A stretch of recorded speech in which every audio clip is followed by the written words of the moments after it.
that are outside of the parameters of the interview that we do that we should incorporate into the story. So when a person has spent time in a certain place or location, when they have been assigned to a specific military unit at a time and place, we need researchers to go in and pull as much other information about those times, those places, that can help to fill out the story. And I'll give the example in our first story. Our writer had the benefit to us of making it clear that we needed researchers because he had been a criminal investigator for the Air Force during his active duty time. And what he did is he went and took the information on the ship and the date when Alfonso went missing, and he went to find out exactly where they were, the lat and longitude, what else was going on, the storm, the sea conditions, the sort of the geopolitical atmosphere that they were in at that time, and why that ship was moving where it was, and that also helped to fill in some things about what life was like for Alfonso in his role responsibilities on that ship. So having research that can help us to flesh out the details is very important. So we definitely need researchers in that way. And then finally, I live in Tennessee. I would love to be able to have a representative, somebody who loves what we're doing and can essentially be an advocate for us in every state in the country. So if somebody connects with us on a heart level and says, I've got the time, I've got the energy, and I'm willing to represent Price of Freedom Foundation here in Texas or Utah or wherever it is they live, we'd love to have join us, and that would be absolutely phenomenal. Well, now I would like to ask Stephanie and of course Lori, did either of you have anything that you would like to ask or comment about? Well, Dennis, thank you. Going back to your story, thank you so much for sharing that. The mental storms you described were overwhelming for me to even listen to. You are so strong, man. I just have to throw that in there. But thinking back, if what can be done for someone who might be experiencing something similar, help them overcome, could have been something that someone could have. Where I was at, I wasn't willing to share it with anybody. So I would say be aware that there are people that may be going through this that you just don't know. You just don't know. And if they're willing to talk about it, to just have a offer the shoulder for them to to cry on, so to speak, or to be open to. Yeah, would have helped for a lot. Yeah, the truth about it is you got to remember that every conversation, when you end that conversation, if you leave people without an answer, it could be the last conversation. So, just please be vigilant. Lori, did you have anything that you wanted to? Yeah, I want to say, thank you again for sharing that. I have been around people and families who have been involved with suicide. And from an early age, actually, one of my friends at school in 7th grade tried to commit suicide. And then I had multiple families where their child had committed suicide. And so I've been around that, and it is devastating. And I think oftentimes, like you said, Dennis, they're not ready to talk. They're not, or maybe they're in denial. They're just so down that they don't feel comfortable sharing. It's very complicated. And I think, like you said, Zach, is just making sure that when you speak to people, that you leave them better than when you found them. that you leave them happier than when you found them. Don't let them go away angry or bitter or more depressed. You want to lighten their load, and because we never know what they're going through. And I think that's one thing that's real important to me, is that I leave people better after conversation than when they came to me. I really strive for that. And I would add probably one thing to that, and that is just to emphasize to folks that if they're important to you, let them know that they're let them know. Absolutely. So that when they're thinking, oh, the world would be a better place without me, or when they're thinking, nobody was going to care if I'm here or if I'm not. If you're the one saying, you matter to me, you're important to me, I really value your friendship or whatever relationship you have with them, that'll help at least put that thought somewhere in the head that what the other thought is a lie. Yeah. Well, what you were just saying, I love it, Stephanie. I get to use my little saying, no matter how softly you walk, you're gonna leave a footprint. So there's gonna be people who are going to miss you. Lori, let's move on over to you real quick. And where I didn't want to turn this into a suicide show, this is kind of a perfect time to explain a little bit about what the Lori Landon Foundation can do. What is the story of the family that you were telling previously to coming on?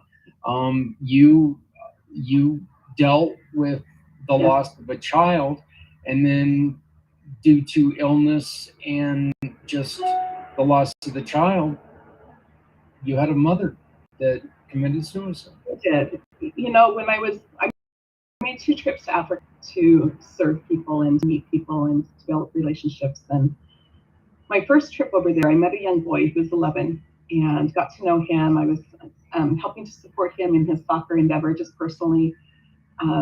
Really excited. He had never had the opportunity to play, and he was going to be able to be on the team. Didn't have a lot of money. They lived in poverty. And before I went back for my second trip, a couple weeks after that one, just in that short time, this young boy got malaria, and within 2 days he died.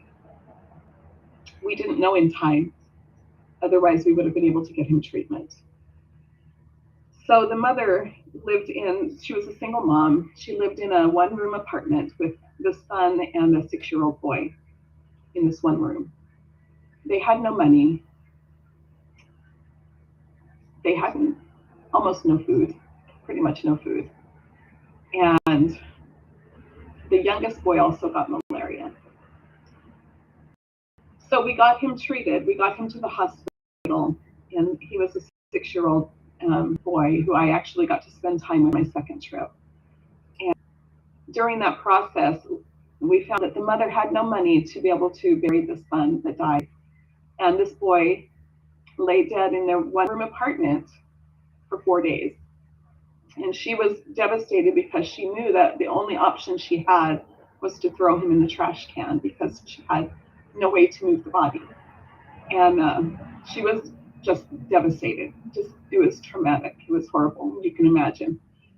So we provided a burial for this boy. We got him the clothing, the casket, the transportation to the village where she had come from, where they were going to bury this child. And this burial, it's another story in itself, but it impacted an entire village. That village, it's just been so beautiful to see their response to the service that we did in providing this funeral. Well, during the funeral, the mother passed out and was taken to the hospital. And she was diagnosed, which just wiped her. Her one son was still in the hospital getting treatment. The other one had just been buried. She was diagnosed with this illness. And knowing how people would treat her for the rest of her life because of what she had was just too much. And the day after we got the son back from the hospital, this mom committed suicide, which left the 6-year-old boy to find her and to try to survive afterwards by himself. And So again, we provided this funeral for this mom and the burial. And when I was able to go back, I was able to build a relationship with James, this little boy, and spend time with him, take him to dinner. And that adventure led us to serving another young child who lived in the slums and helping their whole family. And it was incredible. But the weight of everything, dealing with those 4 days of not knowing what to do with the son and no food and no rent money, which we were able to help her with, she was just over, it was that. Life was already hard. They were in poverty. They had no money. They had no work. They had a lot of struggle. And to add those things on top of each other all at the same time, it just was too much for her to handle. And so she didn't make it.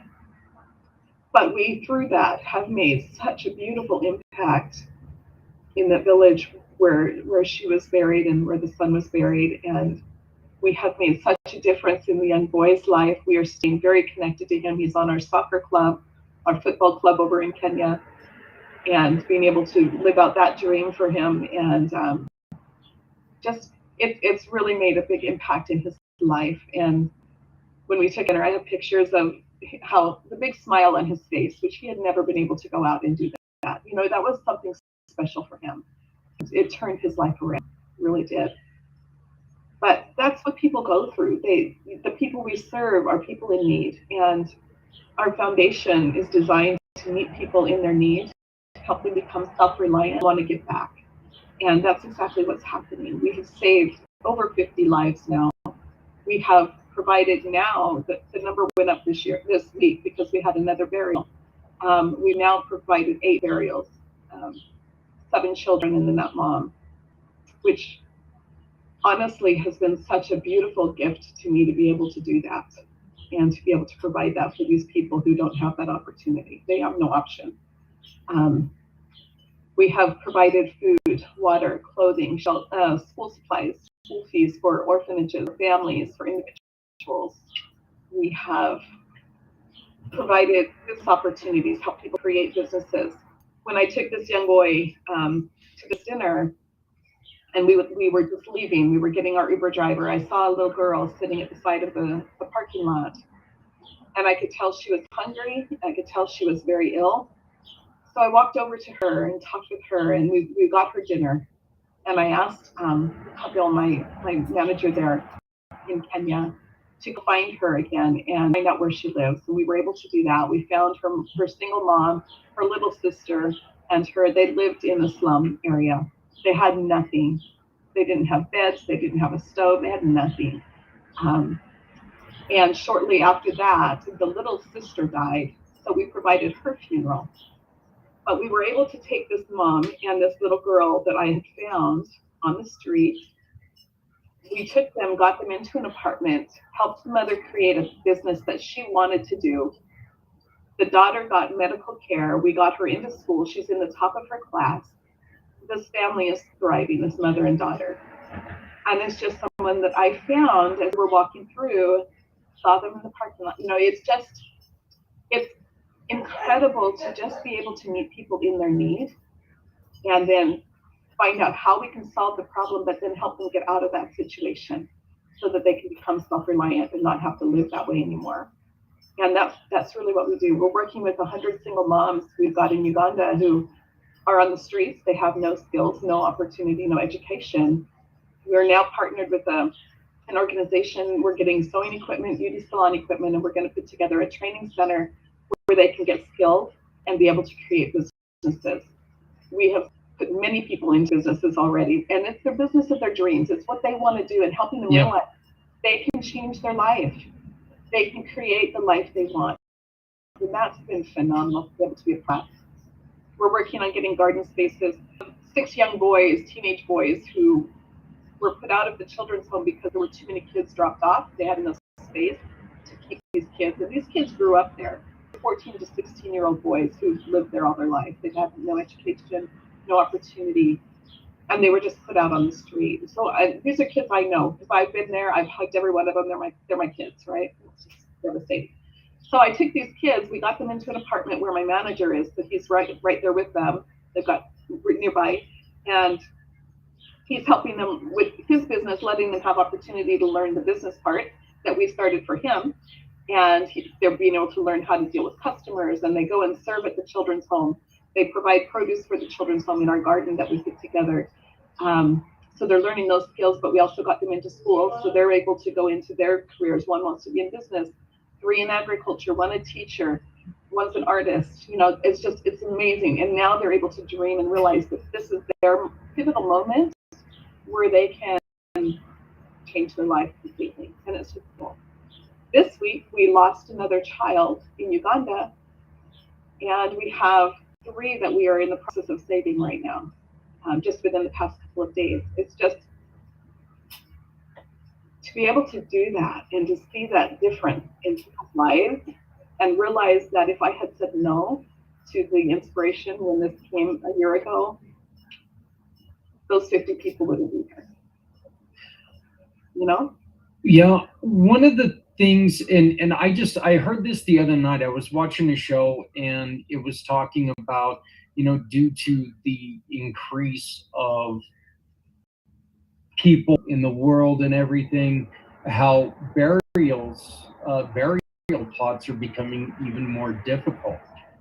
They're difficult here in the United States, and the United States is the youngest country out there. Places have been there for, they've been there for a day or two, let's be honest. So I could imagine that it's really even more difficult. Yeah, it's not the space though. It's these people live in poverty. They have no money. Yeah. And if they have no jobs, they get no treatment. They have no money. The kids, for example, malaria is about $65 to treat over there. If their children, if our kids or adults get malaria, they die. Yeah. $65 might as well be $65,000. Will not treat it money. I was on a phone call at one point last year where there was a young boy brought in playing in the trees, playing with other kids, and he fell out. Had internal injury, and while I was on the phone, when they were talking to me, telling me about it, he died. They wouldn't treat him. They wouldn't treat him until we had the money figured out, and it was too late. About a month ago, I served a 70-year-old woman over in Pakistan who was a burn victim. Her whole body had been on fire. I have pictures. It's terrible. And they left her in critical care for a week. They wouldn't treat her. She had no money. So we were able to get money there to get her surgery taken care of. They just suffer. And we don't understand that here because we have resources, we have insurance, we have opportunities to get help. I know it's not always easy for people, but there are opportunities here. There, they have nothing. Well, our medical ethics are also a lot different. They can't do that here. Okay, if you're injured, they're going to complain about it. They're going to bitch and moan. They're going to take and get their money somehow, some way. But if you get burned here, you get taken to a hospital, you're at least going to get treatment. Is it going to be the best treatment? It's going to give you probably. Lori, the same question I asked Dennis. And again, we all know that money's king. Money is king. Money's the top of the line. That's what we need the most. Lori, what can help your organization? What else is something that, and again, you guys have heard the story about what they do. Please tell somebody else. Tell them to look up the Lori Landon Foundation. We don't only serve over in the other countries, but we are going completely global. We've got well over 20 countries in line to be coming in. I mean, it's unbelievable, beautiful. But we also serve us, right? We serve veterans. One of the things we are working on right now, I have partnered with, it's been amazing. Doors are opening like crazy. It's beautiful. I partnered with an entertainment company over in New York, and this is going to be a lifelong journey. I'm going to continue this because I love it so much. The entertainment company is designed to run benefit concerts for charities to help raise funds. So what we have decided to do, having been a prior music and theater teacher, right, and teacher in schools, we are partnering with schools to put on these concerts. For example, we have booked a concert up in Washington State in November. We partnered with the PTA. The PTA is going to get a very beautiful fundraiser out of this, and they're going to be helping us not only get the venue accessible at PTA, but also being able to sell the tickets because they have the families, being able to bring in the vendors because they're there locally. We're going to bring in the Journey Band to come in and perform, and because that was the choice they made. They wanted the Journey tribute band. So we're bringing that group from New York. We're flying them over there. And then out of that, they're going to get a fundraiser. We're supporting the schools while we also generate a lot of revenue for the foundation. We're booking one in Southern California, booking one in Maryland. I've got some in the process working towards Texas, maybe Colorado, which is where you are, Zach, Utah, Oklahoma, Idaho, Alaska, Philadelphia, New York, Florida. We've got people that are working on getting these schools where we can partner. We can partner with the music department, the theater department, the PTA, just any booster organization, sports. We could do sports. That way, not only do we get awareness, and I want to go to every state, by the way. That's my goal. I want to take it and speak and bring awareness of the foundation on the stage to every one of those events. And at the same time, all of those schools are going to be benefited. So the foundation is serving the schools locally, as well as the veterans and the homeless here in the US. So it's a beautiful way. So one of the things they could do for that is connect me to anyone at the school that has a theater of about 700 seats or more. Could be a college, could be a high school, whatever school has a space with that kind of seating. And they could become partners, which would benefit the kids in their school as well as benefit the foundation. So that's one of the big things that I would love to have help with, and take any money from them. It's just helping us put together, right? Organizing it. And then the other thing would be cause marketing or partnering with business, because we are a nonprofit. They do get a tax break supposedly. And so if they would let us either, sponsoring our soccer club, all the kids, it's just an amazing story. And if they're interested, have them call me, because I would love to share those stories with them. So we've got the soccer club, we've got people, orphanages needing food, and any of the things that they would be interested in, we can either designate it or we can just take generate the revenue and then take it over and serve the people. School supplies, fees, for the states or for around the